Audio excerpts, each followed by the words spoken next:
जिसको 100 तक गिनती हिंदी में और अंग्रेजी में नहीं लिखने आएगा, उसको लोग जब एमएलए बना देंगे रुपया पर, जात पर, मुर्गा पर, पैसा पर, तो वो आदमी क्या सदन में आपके लिए काम करेगा? आपका क्यों काम करेगा?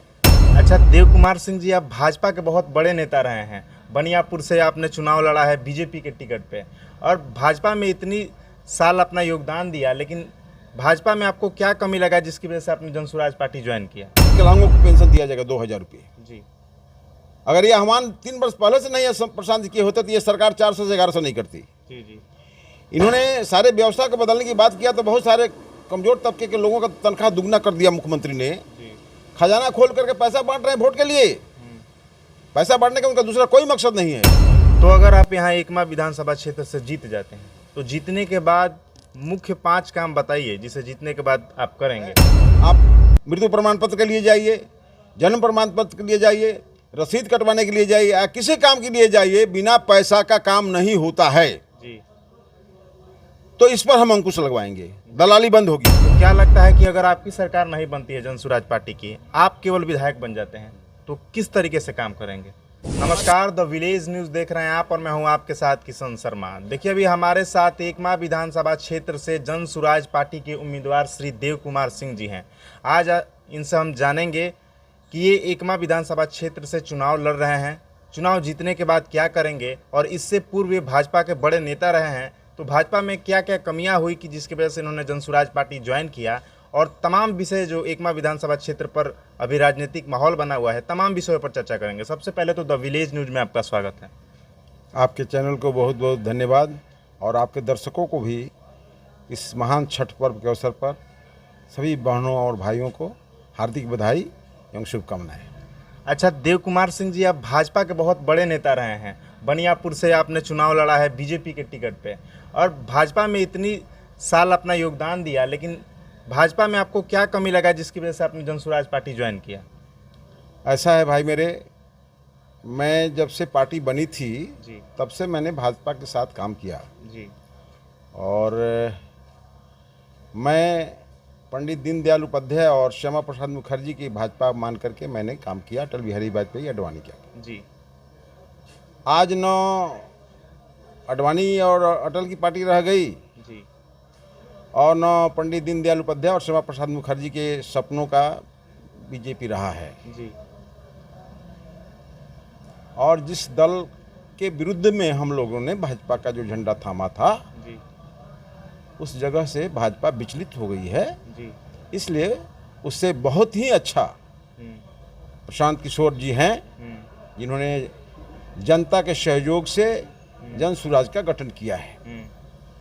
और उस तरह के लोग जनसुराज के सूत्रधार परम आदरणीय श्री प्रशांत किशोर जी, जो पिछले 3 वर्षों से गांव-गांव में घूम रहे हैं, जिनकी शिक्षा दीक्षा विदेश में हुई, जिनके लिए अमेरिका, इंग्लैंड, जर्मनी, जापान में भी लोग हाथ फैलाए बैठे हैं। अपने देश के अंदर बहुत सारे राज्य हैं, जिस राज्य को उन्होंने वहाँ के मुख्यमंत्री बनाने में कंधा लगाया, तो उनके मन में यह बात उत्पन्न हुआ कि हम बिहार की धरती में पैदा लिए हैं, तो आज आज़ादी के इतने वर्षों बाद भी बिहार की बदहाली उसी तरह है, तो क्यों नहीं एक बार हम इसको कंधा लगा करके, चाहे जितना समय लगे, इसको हम बदलाव करें। 35 वर्षों से घिसी पिटी सरकार चल रही है, जनता किसी को वोट देगी और नीतीश कुमार ही मुख्यमंत्री बनेंगे। ये कोई बात हो? लोकतंत्र में यह कोई बात नहीं होता है।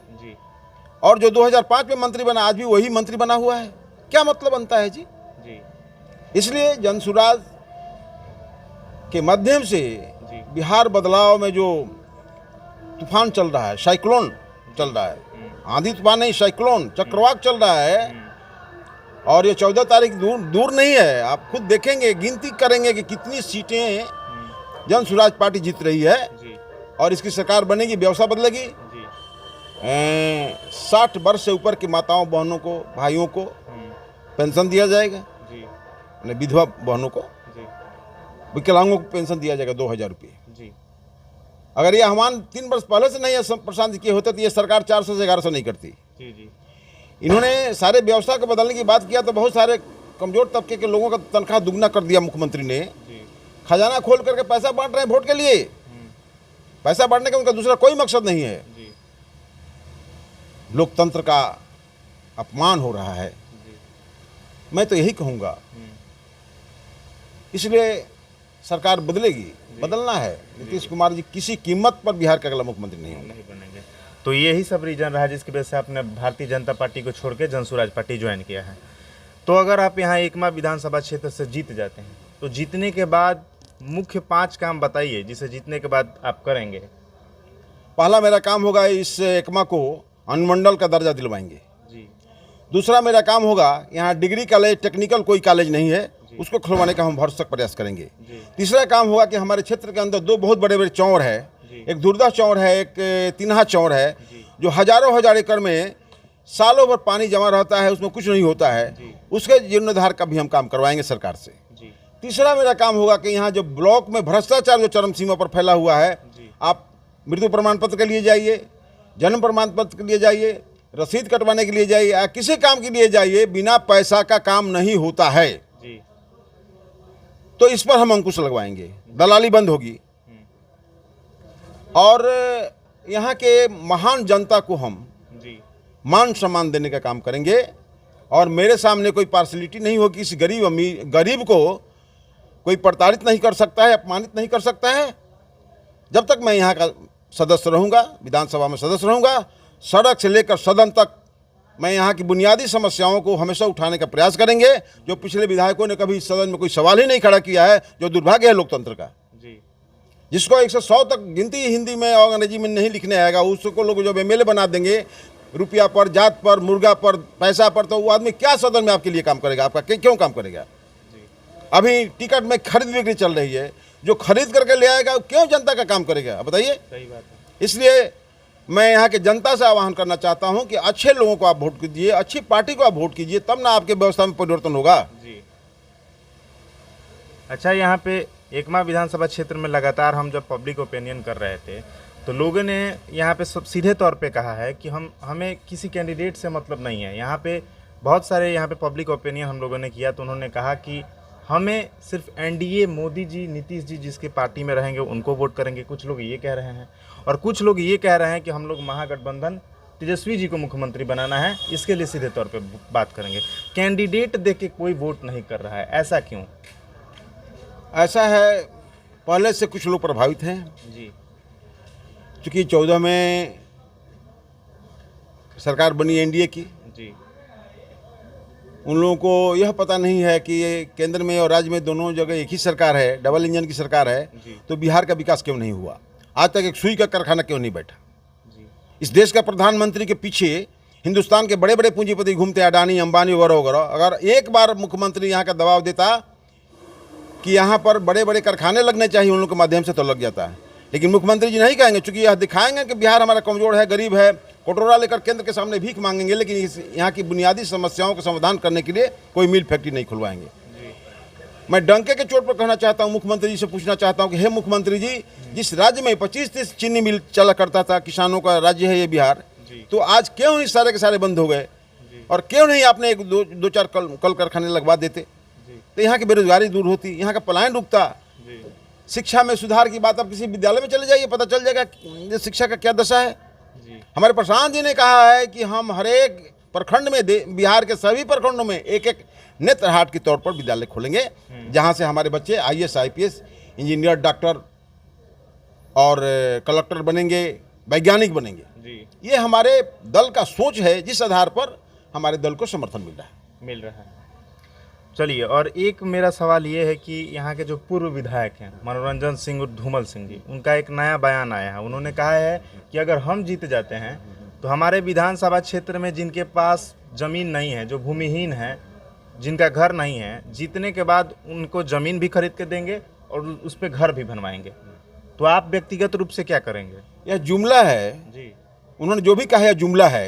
यह तो सरकार का माने नियम है। सरकार ने घोषणा किया है कि प्रत्येक भूमिहीन को हम 3 डिसमिल जमीन देंगे और उसमें इंदिरा आवास बनवा देंगे। ये क्या बनवाएंगे? आज तक इन्होंने एक बनवाया हो तो बता दें कि कहीं हम बनवाए हैं। इस तरह से बोलने से कोई फायदा नहीं है। गलत बात, लोगों को चूतिया बनाने का काम नहीं करें ये लोग, तो अच्छा रहेगा जी। हाँ।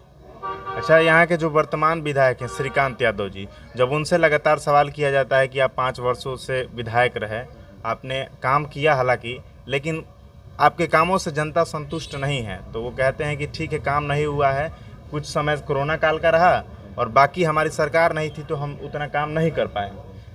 तो क्या लगता है कि अगर आपकी सरकार नहीं बनती है जनसुराज पार्टी की, आप केवल विधायक बन जाते हैं, तो किस तरीके से काम करेंगे?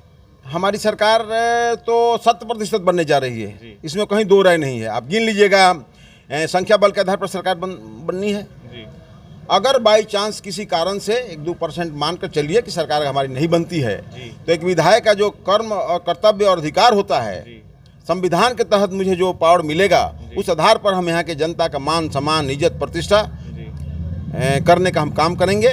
किसी के साथ अन्याय नहीं होने देंगे, यह हमारा संकल्प है। अच्छा, आप राजपूत समाज से आते हैं। वर्तमान में एक राजपूत समाज के ही नेता हैं जो कि श्रीकांत यादव जी से मिले और उनके साथ मिल करके उन्होंने जनता से अपील किया है कि वो इनको वोट दें। तो क्या लगता है आपको कि राजपूत समाज आपके साथ रहेगा, एनडीए के साथ रहेगा या फिर महागठबंधन के साथ रहेगा? मैं किसी जातीय और धर्म की बात नहीं करता हूँ। मैं जातीय धर्म से ऊपर उठ करके मैंने क्षत्रियों से राजनीति किया है। जी मैंने गरीबी अमीरी में कभी भेद नहीं किया, मैंने हिंदू मुसलमान में कभी भेद नहीं किया। जी। मेरे लिए यहाँ की सभी जनता ईश्वर तुल्य है, चाहे जिस जाति या किसी धर्म की हो। ये सारे लोग मिल करके मुझे इस बार चुन लेंगे, ऐसा हमें भरोसा लग रहा है। जी। अच्छा, आपके विधानसभा क्षेत्र में शिक्षा की स्थिति बद से बदतर है। सरकारी स्कूल बना है, नए नए शिक्षक भी आए हैं बीपीएससी करके, लेकिन व्यवस्थाएं चौपट हैं। तो क्या लगता है अगर आप जीत जाते हैं तो उसका निरीक्षण करते रहेंगे? क्योंकि कोई भी विधायक हो, चाहे श्रीकांत यादव हो, चाहे कोई भी हो, हर क्षेत्र में हम लोग घूम रहे हैं, देख रहे हैं, लेकिन विधायक जी सरकारी स्कूल में कभी आते नहीं हैं। बाई चांस कभी किसी फंक्शन में आ गए, लेकिन जायज़ा नहीं लेते हैं। जिस तरीके से जायज़ा लेना चाहिए कि हमेशा देखना चाहिए कि हाँ पढ़ाई हो रही है कि नहीं हो रही है, तो ये लोग नहीं करते हैं। इसलिए कि श्रीकांत जी स्कूल में पढ़ने नहीं गए हैं, बिहार के स्कूल में जी 2-4 क्लास पढ़े होंगे तो बाहर में पढ़े होंगे जहाँ उनके बाप दादा रहा करते थे। जी मैं गांव के विद्यालय से, अपने गांव के विद्यालय से जीवन और शिक्षा शुरू किया हूं। मुझे इस गांव के विद्यालयों का दर्द है और उसमें जितना हो सकता है हमसे सुधार कराने का हम सरकार के माध्यम से प्रयास करेंगे। प्रयास करिएगा। आपके विधानसभा क्षेत्र में कुछ ऐसी सड़कें हैं जो मतलब कि जिस पे लोग आते जाते हैं, लेकिन वो किसी पर्सनल व्यक्ति की ज़मीनें हैं। कई मतलब सालों से लोग लगातार ये जनप्रतिनिधियों से कहते हैं कि यहाँ पे सड़क बनवा दीजिए, लेकिन जनप्रतिनिधि कहते हैं कि ये व्यक्तिगत ज़मीन है तो कोई नहीं देगा। लेकिन सरकार का ये भी प्रावधान होता है कि अगर किसी व्यक्तिगत रूप से अगर कोई ज़मीन है तो उसे खरीद सकती है, उस पर बनवा सकती है। तो क्या लगता है आपको कि आपको जीतने के बाद कुछ ऐसी सड़कें आपके विधानसभा क्षेत्र में हैं जो सड़कों की वहाँ पे ज़रूरत है, लेकिन व्यक्तिगत रूप से ज़मीन दूसरे व्यक्ति की बात है जिसकी वजह से नहीं बन पाता है, तो क्या उसके लिए आप ऐसा है, करेंगे? उसके लिए नियम है। लैंड एक्विजिशन अफसर जो छपरा में बैठा हुआ है, जी। उसको हम आवेदन देंगे, कहें कि उस जमीन को एक्वायर करो, उसका पेमेंट करो, उसके बाद उसमें सड़क बन जाएगी। बन जाएगी। वाह, ये डायरेक्ट आपने कह दिया। ये कहने की हिम्मत किसी और में नहीं होती। मुझे हिम्मत है, जी मैं डंके के चोट पर कह रहा हूँ कि किसी की जमीन हो, सरकार चाहेगी तो ले लेगी। मेरा भी कोई जमीन होगा, सरकार चाहेगी तो ले लेगी। जी इसलिए अगर कोई समझता कि हमारा जमीन तो गलतफहमी में है, हाँ, उसको जमीन देना ही पड़ेगा। देना ही पड़ेगा। अब लेने वाला लेता है कि नहीं, इस पर निर्भर करता है। निर्भर करता है। चलिए, अंत में जाते जाते एकमा की जनता से क्या अपील करिएगा? हम एकमा की जनता से, महान जनता से, देवतुल्य जनता से यह निवेदन करेंगे कि मेरे जैसे व्यक्ति को जो पिछले 30-35 वर्षों से राजनीतिक और सामाजिक क्षेत्र में काम किया है, मुझे सेवा करने का अवसर दें। अवसर। चलिए, ये एकमा विधानसभा क्षेत्र से जनसुराज पार्टी के उम्मीदवार श्री देव कुमार सिंह जी थे। आप इनके बारे में क्या सोचते हैं, कमेंट बॉक्स में अपनी राय जरूर दीजिएगा। बहुत बहुत धन्यवाद। आप द विलेज न्यूज़ देख रहे थे। कैमरा पर्सन रोहित के साथ मैं किशन शर्मा, छपरा।